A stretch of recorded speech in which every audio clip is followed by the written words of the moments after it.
समय संस्कार या समयाचार की दीक्षा की विधि।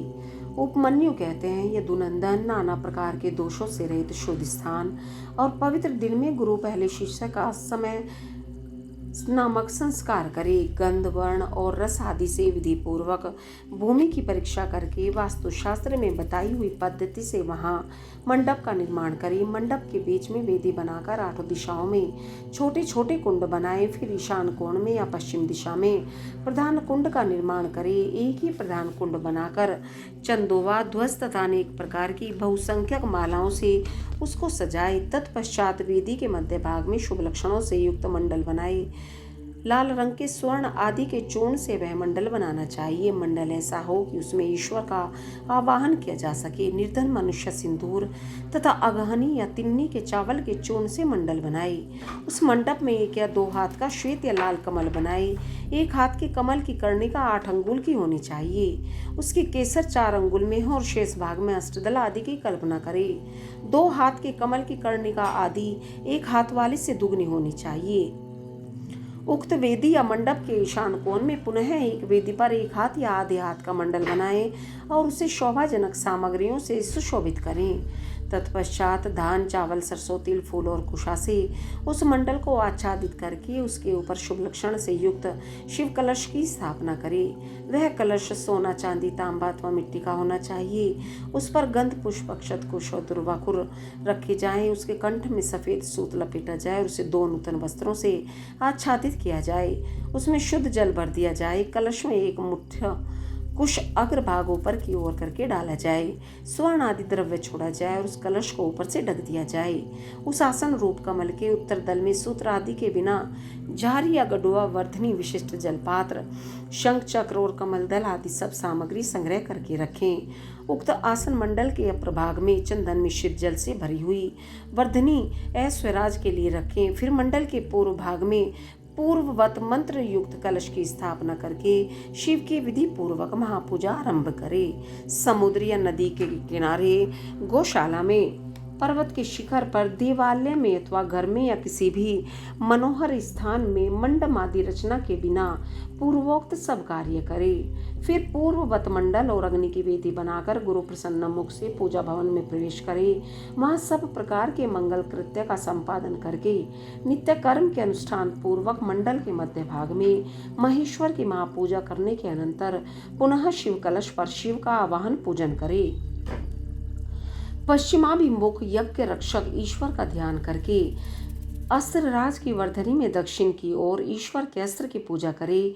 फिर मंत्र युक्त कलश में मंत्र तथा मुद्रा आदि का न्यास करके मंत्र विशारद गुरु मंत्र याग करे। इसके बाद देशिक शिरोमणि गुरु प्रधान कुंड में शिवाग्नि की स्थापना करके उसमें होम करे। साथ ही दूसरे ब्राह्मण भी चारों ओर से उसमें आहुति डालें। आचार्य से आधे या चौथाई होम का उनके लिए विधान है। आचार्य शिरोमणि को प्रधान कुंड में ही हवन करना चाहिए। दूसरे लोगों को स्वाध्याय, स्तोत्र एवं मंगल पाठ करना चाहिए। अन्य शिव भक्त भी वहां विधिवत जप करें। नृत्य, गीत, वाद्य एवं अन्य मंगल कृत्य भी होने चाहिए। सदस्यों का विधिवत पूजन, पुण्यवाचन तथा पुनः भगवान शंकर का पूजन संपन्न करके शिष्य पर अनुग्रह करने की इच्छा मन में ले आचार्य महादेव जी से इस प्रकार प्रार्थना करनी चाहिए। प्रसीद देव देवेश देह महाविश्य मामाकम विमोचनम विश्वेश घृणया च कृपानिधे। देव देवेश्वर प्रसन्न होइए, विश्वनाथ दयानिधि मेरे शरीर में प्रवेश करके आप कृपा पूर्वक शिष्य को बंधन मुक्त कराइए। तदंतर मैं ऐसा ही करूंगा। इस प्रकार इष्ट देव की अनुमति पाकर गुरु उस शिष्य को जिसने उपवास किया हो या हविष्य भोजन किया हो अपने निकट बुलाए। वह शिष्य एक समय भोजन करने वाला और विरक्त हो, स्नान करके प्रातःकाल का कृत्य पूरा कर चुका हो, मंगल कृत्य का संपादन करके प्रणव का जप और महादेव जी का ध्यान कर रहा हो, उसे पश्चिम या दक्षिण द्वार के सामने मंडल में कुश के आसन पर उत्तर की ओर मुंह करके बिठाएं और गुरु स्वयं पूर्व की ओर मुंह करके खड़ा रहे। शिष्य ऊपर की ओर मुंह करके हाथ जोड़ ले। गुरु प्रोक्षणी के जल से शिष्य का प्रोक्षण करके उससे के मस्तक पर अस्त्र मुद्रा द्वारा फूल फेंक कर मारे। फिर अभिमंत्रित नूतन वस्त्र आधे दुपट्टे से उसकी आंख बांध दे। इसके बाद शिष्य को दरवाजे से मंडल के भीतर प्रवेश कराए। शिष्य भी गुरु से प्रेरित हो शंकर जी की 3 बार प्रदक्षिणा करे।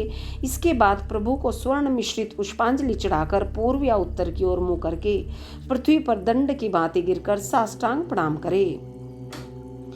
तदंतर मूल मंत्र से गुरु शिष्य का प्रोक्षण करके पूर्ववत अस्त्र मंत्र के द्वारा उसके मस्तक पर फूल से ताड़न करने के पश्चात नेत्र बंधन खोल दे। शिष्य पुनः मंडल की ओर देखकर हाथ जोड़ प्रभु को प्रणाम करे। इसके बाद शिव स्वरूप आचार्य शिष्य को मंडल के दक्षिण अपने बाएं भाग में कुश के आसन पर बिठाए और महादेव जी की आराधना करके उसके मस्तक पर शिव का वरद हाथ रखे। मैं शिव हूँ इस अभिमान से युक्त गुरु शिव के तेज से संपन्न अपने हाथ को शिष्य के मस्तक पर रखे और शिव मंत्र का उच्चारण करे। उसी हाथ से वह शिष्य के संपूर्ण अंगों का स्पर्श करे। शिष्य भी आचार्य रूप में उपस्थित हुए ईश्वर को पृथ्वी पर गिरकर साष्टांग प्रणाम करे। तदनंतर जब शिष्य शिवाग्नि में महादेव जी की विधिवत पूजा करके 3 आहुति दे दे, तब गुरु पुनः पूर्ववत शिष्य को अपने पास बिठा ले। कुशों के अग्रभाग से उसका स्पर्श करते हुए विद्या या मंत्र द्वारा अपने आप को उसके भीतर आविष्ट करे। तत्पश्चात महादेव जी को प्रणाम करके नाड़ी संधान करे। फिर शिव शास्त्र में बताए हुए मार्ग से प्राण का निष्क्रमण करके शिष्य के शरीर में प्रवेश की भावना करे। साथ ही मंत्रों का तर्पण भी करे। मूल मंत्र के तर्पण के लिए उसी के उच्चारण पूर्वक 10 आहुतियां देनी चाहिए। फिर अंगों के तर्पण के लिए अंग मंत्रों द्वारा ही क्रमशः 3 आहुतियां दें। इसके बाद पूर्णाहुति देकर मंत्र वेदता गुरु प्रायश्चित के निमित्त मूल मंत्र से पुनः 10 आहुतियां अग्नि में डालें। फिर देवेश्वर शिव का पूजन करके सम्यक आचमन और हवन करने के पश्चात यथोचित रीति से जातित वैश्य का उद्धार करे। भावना द्वारा उसके वैश्यत्व को निकालकर उसमें क्षत्रियत्व की उत्पत्ति करे। फिर इसी तरह क्षत्रियत्व भी उद्धार करके गुरु उसमें ब्राह्मणत्व की भावना करे। इसी प्रणाली से जातित क्षत्रिय का भी उद्धार करके ब्राह्मण बनाए। फिर उन दोनों शिष्यों में रुद्रत्व की उत्पत्ति करे। जो जाति से ही ब्राह्मण है उस शिष्य में केवल रुद्रत्व की ही स्थापना करे। फिर शिष्य का प्रोक्षण और ताटन करके उसके आग की चिंगारियों के समान प्रकाशमान शिव स्वरूप आत्मा को अपने आत्मा में स्थित होने की भावना करे। तदंतर पूर्वोक्त नाड़ी से गुरु मंत्रोच्चार पूर्वक वायु का रेचन करे। वायु का निसारण करके उस नाड़ी के द्वारा ही शिष्य के हृदय में वह स्वयं प्रवेश करे। प्रवेश करके उसके चैतन्य का नील बिंदु के समान चिंतन करे। साथ ही यह भावना करे कि मेरे तेज से इसका सारा मल नष्ट हो गया और यह पूर्णतः प्रकाशित हो रहा है। इसके बाद उस जीव चैतन्य को लेकर नाड़ी से संहार मुद्रा एवं पूरक प्राणायाम द्वारा अपने आत्मा से एकीभूत करने के लिए उसमें निविष्ट करे। फिर रेचक की ही भांति कुंभक द्वारा उसी नाड़ी से उस जीव चैतन्य को वहां से लेकर शिष्य के हृदय में स्थापित कर दे। तत्पश्चात शिष्य का स्पर्श करके शिव से उपलब्ध हुए यज्ञोपवीत को उसे देकर गुरु 3 बार आहुति दे पूर्णाहुति होम करे। इसके बाद आराध्य देव के दक्षिण भाग में शिष्य को कुश तथा फूल से आच्छादित करके श्रेष्ठ आसन पर बिठाकर उसका मुंह उत्तर की ओर करके उसे स्वस्तिकासन में स्थित करे। शिष्य गुरु की ओर हाथ जोड़े रहे। गुरु स्वयं पूर्वाभिमुख हो एक श्रेष्ठ आसन पर खड़ा रहे और पहले से ही स्थापन पूर्वक सिद्ध किए हुए पूर्ण घट को लेकर शिव का ध्यान करते हुए मंत्र पाठ तथा मांगलिक वाद्यों की ध्वनि के साथ शिष्य का अभिषेक करे। तदंतर शिष्य उस अभिषेक के जल को पहुंचकर श्वेत वस्त्र धारण करके आचमन करके अलंकृत हो हाथ जोड़ मंडप में जाए। तब गुरु पहले की भांति उसे कुशासन पर बिठाकर मंडल में महादेव जी की पूजा करके करन्यास करे। इसके बाद मन ही मन महादेव जी का ध्यान करते हुए दोनों हाथों में भस्म ले शिष्य के अंगों में अंग लगाए और शिव मंत्र का उच्चारण करे। तदंतर शिवाधार्य मातृकान्यास के मार्ग से शिष्य का दहन प्लवन आदि सकलीकरण करके उसके मस्तक पर शिव के आसन का ध्यान करे और वहां शिव का आवाहन करके यथोचित रीति से उनकी मानसिक पूजा करे। तत्पश्चात हाथ जोड़ महादेव जी का प्रार्थना करे। प्रभु आप नित्य यहाँ विराजमान हो। इस तरह प्रार्थना करके मन ही मन यह भावना करें कि शिष्य भगवान शंकर के तेज से प्रकाशित हो रहा है। इसके बाद पुनः शिव की पूजा करके शिवारूपिणी शैवी आज्ञा प्राप्त करके गुरु शिष्य के कान में धीरे धीरे शिव मंत्र का उच्चारण करे। शिष्य हाथ जोड़े हुए उस मंत्र को सुनकर उसी में मन लगा शिवाचार्य की आज्ञा के अनुसार धीरे धीरे उसकी आवृत्ति करे। फिर मंत्र ज्ञान कुशल आचार्य शाक्त मंत्र का उपदेश दे, उसका सुखपूर्वक उच्चारण करवाकर शिष्य के प्रति मंगलाशंसा करे। तत्पश्चात संक्षेप से वाच्यवाचक योग के अनुसार ईश्वर रूप मंत्र का उपदेश देकर योगासन की शिक्षा दे। तदंतर शिष्य गुरु की आज्ञा से शिव अग्नि तथा गुरु के समीप भक्तिभाव से प्रतिज्ञा पूर्वक निम्नांकित रूप से दीक्षा वाक्य का उच्चारण करे।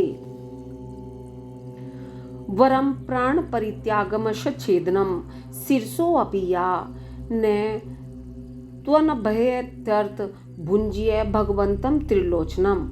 मेरे लिए प्राणों का परित्याग कर देना अच्छा होगा अथवा सिर कटा देना भी अच्छा होगा, किंतु मैं भगवान त्रिलोचन की पूजा किए बिना कभी भोजन नहीं कर सकता।